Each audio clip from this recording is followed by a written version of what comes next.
Hey everyone, my name is Ian, your Walking with Legends podcast host here to give you a quick message before we begin this episode. If you search for Walking with Legends on Facebook, you can find the official page for this podcast. If you haven't already had the chance to like or follow our page, you'll want to make sure you do so to catch every new update as they come. Every Monday when we upload the new episode for the week, if you like and share the post for the episode going live, you'll automatically be entered to win some cool prizes like a Walking with Legends t-shirt, coffee mug, stickers, and more. We appreciate everything that you do to support the show, and if you ever have any feedback or suggestions for future shows or interviews, feel free to email us at walkwithlegends@gmail.com, and we'll be sure to follow up with you soon. Thank you for your support, and enjoy the podcast.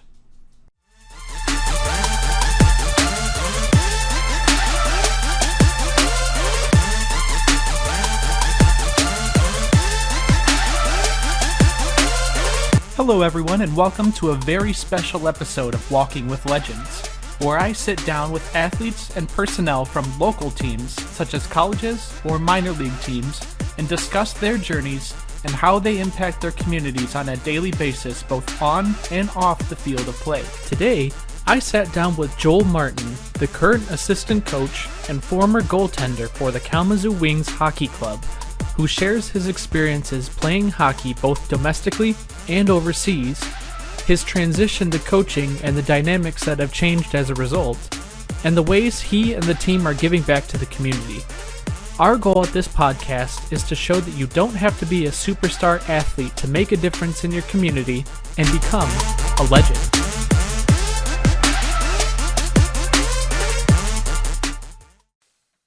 All right, so I am here with the assistant coach of the Kalamazoo Wings and former goaltender for the Kalamazoo Wings and a variety of other teams, Joel Martin.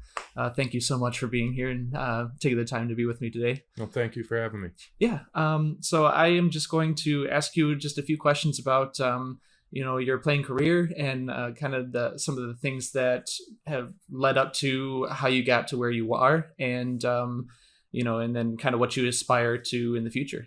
So that's really all it's going to be. So first of all, I thought it'd be kind of interesting to get your view on what inspired you to play hockey growing up, or how did you kind of set this apart as something that you kind of wanted to pursue as a lifelong event? Well, it's just something that I love to do. Since the first time I put on hockey skates, I never wanted to take them off. I used to wear equipment to bed all the time, and then watching guys in the NHL play, I knew that all I wanted to do was play hockey, and whatever I had to do to make that happen when I was older, that's what I was going to do. And I was fortunate enough to, not make the buco bucks like the NHL players, but I was able to do something I loved, up until I was 35 years old. Mm-hmm. Were there specific players growing up that you kind of idolized, or that were kind of your favorites? Or Yeah, Jerome McGinley's one with the Calgary Flames, as far as players go, and then goalie-wise, Dominic Hasek, he was my favorite goalie. Felix Potvin, too, I liked him. There's a bunch. Those are probably three of my favorites, though. Mm-hmm. So how early did you start producing like a training regimen, or being able to kind of start preparing for what would be like a hockey profession? Not really until I hit the junior ranks, I guess. Major junior, which was age 18 when I broke in there. And that's when things started to get a lot more serious. And I was just fortunate enough that I had people around me too that kind of taught me what I need to do to be a professional hockey player as well, and helped me, follow my dream. Was that like a kind of an intense regimen to be able to kind of start to break into that, or was it kind of like a fun experience? It was intense, but it was fun because I loved what I was doing. But when I was younger, it was at one point working all day at a hockey camp with a goalie coach, and then training at night, and sometimes skating in between ice sessions. So it was long days and long weeks, but I wouldn't have traded it for the world. So. Mm-hmm. So can you describe your experience a little bit of playing in the junior hockey? It's a lot of players will play through college and that sort of thing, and then that's how they go into professionals. But how is like the junior hockey leagues different? You play more games. It's more like a professional schedule and travel, I think, compared to college. So I played out in the Western League, and travel out there is terrible. You go from Vancouver to Brandon, Manitoba. So long bus rides. You still play a ton of games. So that's tough when you're trying to do your school when you're in high school and stuff like that. The younger kids, it's tough to balance hockey and that and school. And it was pretty interesting. I ended up playing in 3 different cities as well, so I got to see different parts of Canada and the U.S. Playing junior hockey, which I've always liked to travel, and I thought that was real interesting. I met a lot of cool people along the way. Mm-hmm. So how did you go about finding a team like after you were done with the junior leagues? What was the process like being able to kind of try to put your name out and try to find a professional team to sign with? Right. Well, I had a goalie coach that worked with the Edmonton Oilers at the time, and he got me a tryout with them after my overage year in junior, and ended up going to camp there and signed a 2-way American League contract in Odessa, Texas at the time, and that was my first stint there. I ended up going back a few years later. But yeah, that's how I got started. Just, lucky bounce with someone I knew and had a good camp and got a contract, and they told me where to go. And I said, great, I get paid to play hockey, even better. So. Yeah, for sure. What ultimately led you to the Kalamazoo Wings organization? I came here the year after that, actually. My contract was done and didn't get another one. And my agent was reaching out to teams, and he recommended Kalamazoo as probably the best spot for me to go. And I came my second year professionally, I guess it would be. And, I've been here 10 years now since then. So, it was just, I guess, the best opportunity at the time for me. And it kind of stayed that way for a while. Were you excited when you first found out that you were to come to Kalamazoo, or was it kind of like a culture shock, moving from? Well, I was excited, but I didn't know anything about it, So, it was a bit of a mystery. I'd never been to Michigan and didn't know where Kalamazoo was or anything like that. But I knew there was a place in Michigan where I could play hockey for a living, and I was super excited about that opportunity. Mm-hmm. So describe the championship season that you guys had. So you guys won the Colonial Cup in the 05-06 season.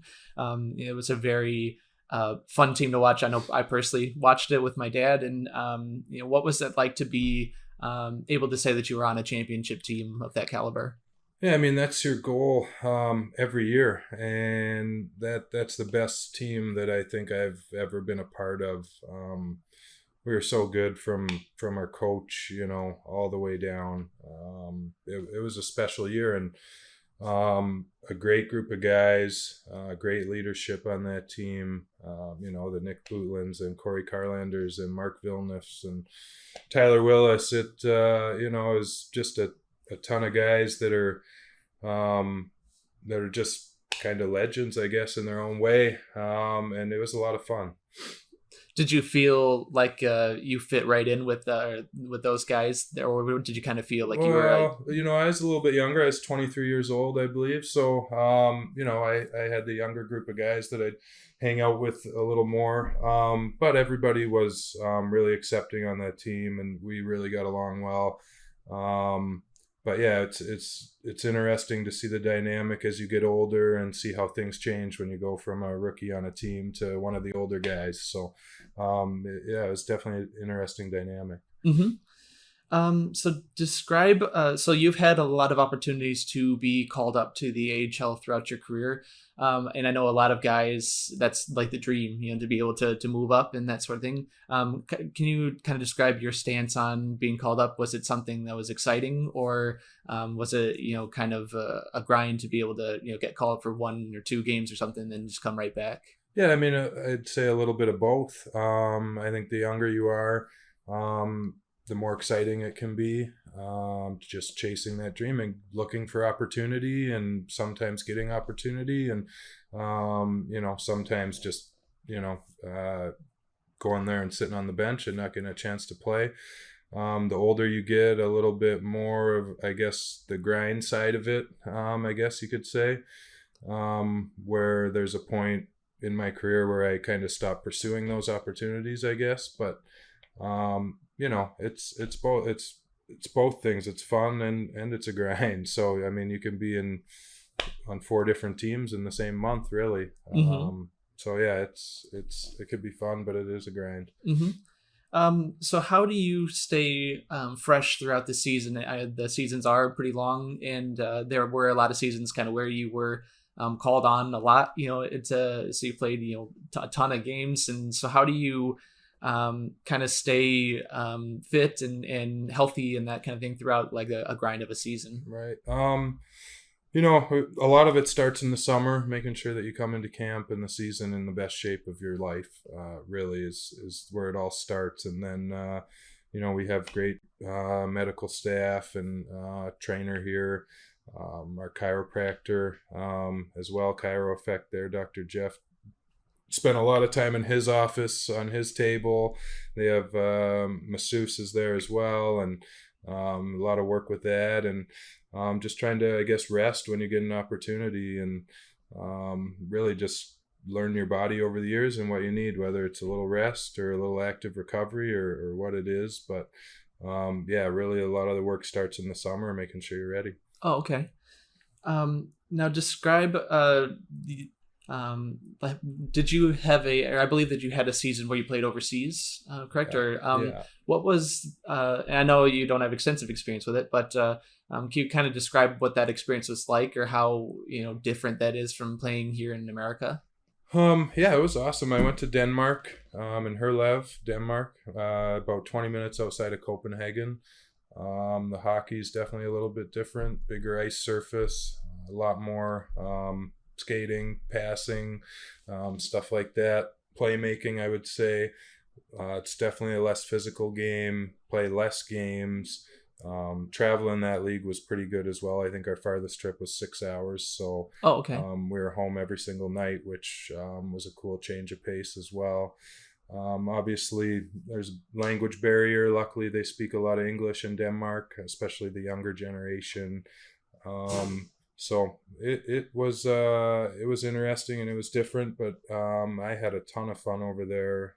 The Danish people are awesome as well, super friendly, and the opportunity you get over there to travel is also something that's really cool. They take national team breaks for 2 weeks at a time, once every month or every couple months. So you get an opportunity to travel for a couple days, and I got to go to Italy and Germany, and my wife went to England and Amsterdam as well. So that part of it's super cool. That's awesome. So what are some of your favorite, because of the nature of sports, you're able to travel a lot from different cities and different experiences like that. What are some of your favorite cities or places that you've been able to visit or play games at? Right. Well, Denmark obviously was super cool, and Copenhagen. Our league, Boise, Idaho, is an awesome spot to go. Anytime you get to go anywhere in Florida when you're dealing with winter in Michigan, that's always a treat for sure.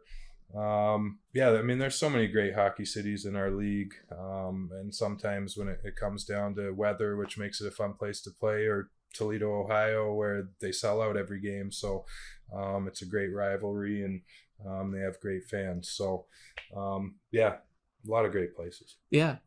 I wanted to get your opinion on, so the game of hockey has changed a lot over the past, 5-10 years, from what it was before, to where it's a lot less, I guess you see a lot less, fighting and, that kind of physicality, and, with a lot more attention on concussions and player safety.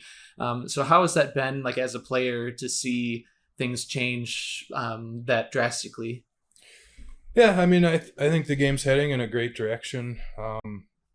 We laugh because they do a lot of vintage games on the NHL Network here in the summer, and I remember watching one of the older games a couple weeks ago. Me and Nick were in here, and we were just kind of laughing, like, man, can you believe how slow this game is, and all the hooking and holding, and so I think they've done a great job, just kind of freeing up the game and speeding it up. And I mean, I think there's still a place in the game for physicality and fighting at times, but I love that the game's getting faster and skill is really important. Mm-hmm.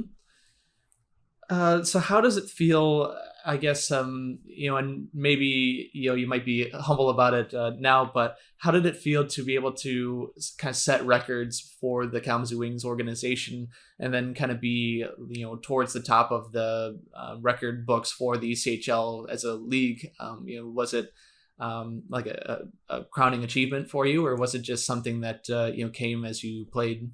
Yeah, I mean, it's just something that kind of came as I played, and I was fortunate enough to play for a long time, and in a lot of good places.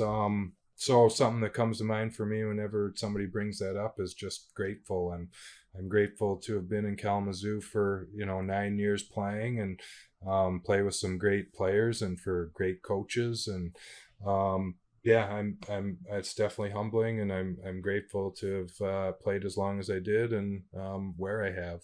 Mm-hmm. So describe how you came about to decide to retire. When did you kind of know that that was going to happen, and what kind of circumstances led to that ultimate decision? Um, I guess going my last year, I ended up dealing the 2 previous seasons. I had shoulder surgeries after the season, and then my last season, I ended up dealing with a lot of back issues, and I was going in for a lot of shots in my back regularly during the season, and then I tried after the season to try to get it to calm down.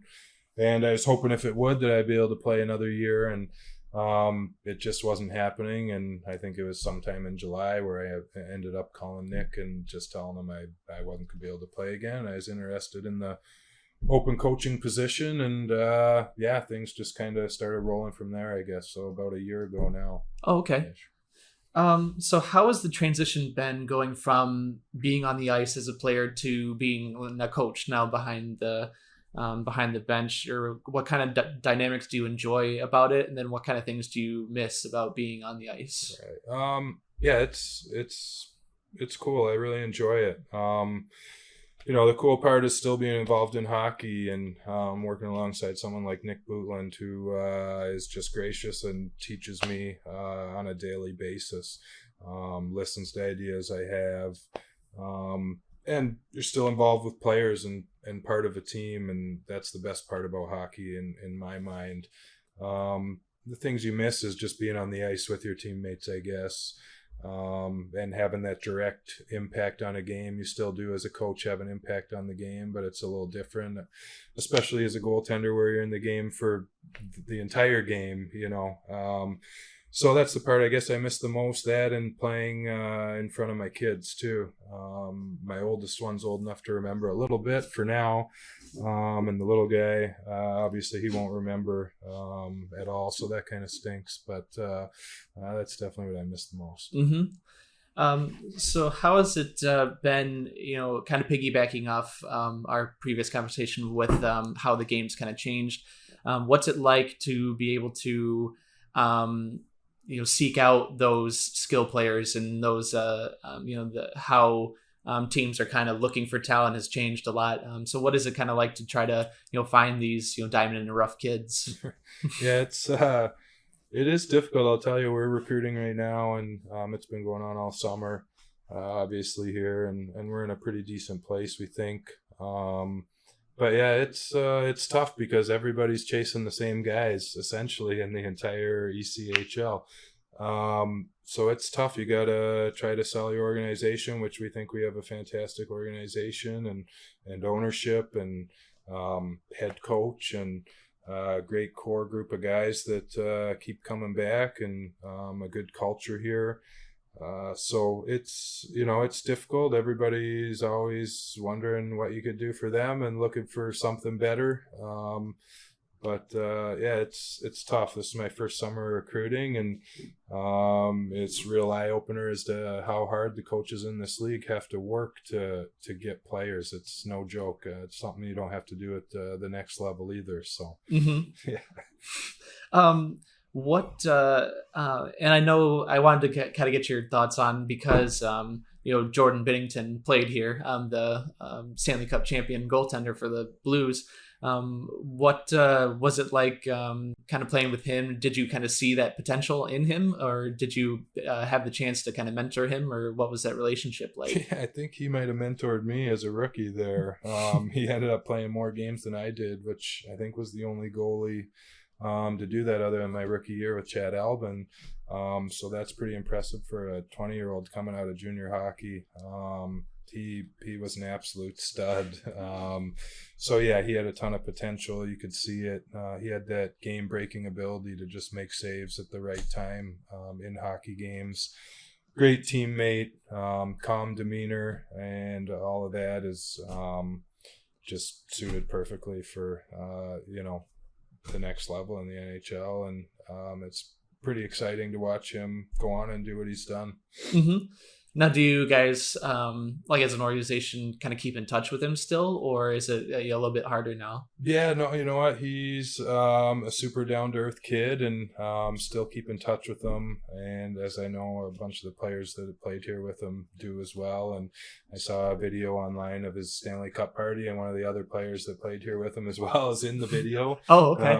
David Pecan. So, yeah, I had a good, super down-to-earth kid, and it's awesome to see him have that success. Mm-hmm. So what is a funny memory, I guess, that you would have from playing? Is there something that sticks out as something that you'll always kind of remember as something that funny or awesome that happened during your playing career?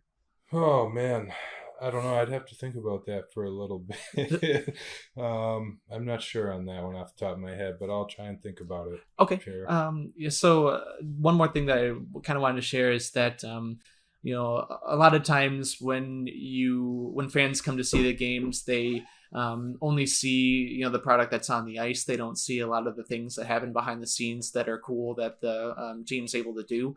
And I know that the Kalamazoo Wings have been very involved in different volunteering and charities and just giving back to the community. I was wondering if you could kind of enlighten us a little bit about some of those things that you guys were able to do, and like your experiences with being able to kind of give back a little bit. Yeah, I mean, that's awesome. It's awesome, for players to volunteer their time and do that. And we think it's super important as part of our culture as a hockey club to get out in the community. And our ownership, Bill Johnston and Rhonda Stryker are super involved in our community and want to make it better any chance they get. So we believe that Kalamazoo Wings hockey is important for the community to bring people together, and it's important for our players to get out there as well. So couple things we did last year was went down to Loaves and Fishes, and we're packing lunches and stuff like that, and went out in the community and we're picking up garbage around downtown for a couple hours. Guys go to schools a ton during the year. We have the Education Day game, and all those schools that come will have a couple players go there and read to the kids, or just go and talk and do some Q&A. And guys always go to the hospital as well after the teddy bear toss and take kids some teddy bears and just spend time with them and try to lift their spirits a little bit in the little bit of time they have. And it's something that's super important to us as a coaching staff, and clearly to our ownership as well. And the players have done just a fantastic role in embracing that as well. Mm-hmm.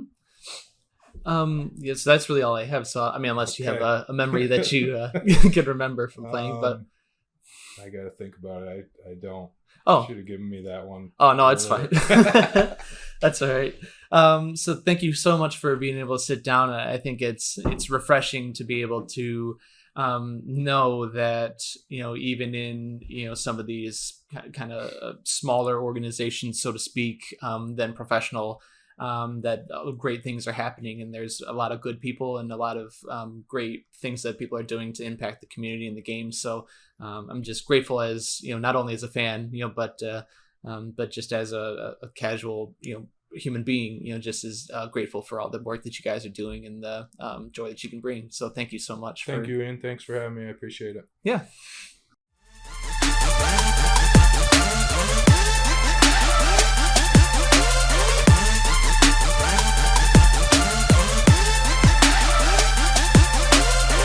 Thank you for listening to the Walking with Legends podcast. We appreciate your support and encourage you to follow us on social media and spread the word so that more people can hear the stories of these awesome athletes. Tune in next week as we examine the 2008 Detroit Lions football team. Until next time, have a legendary week.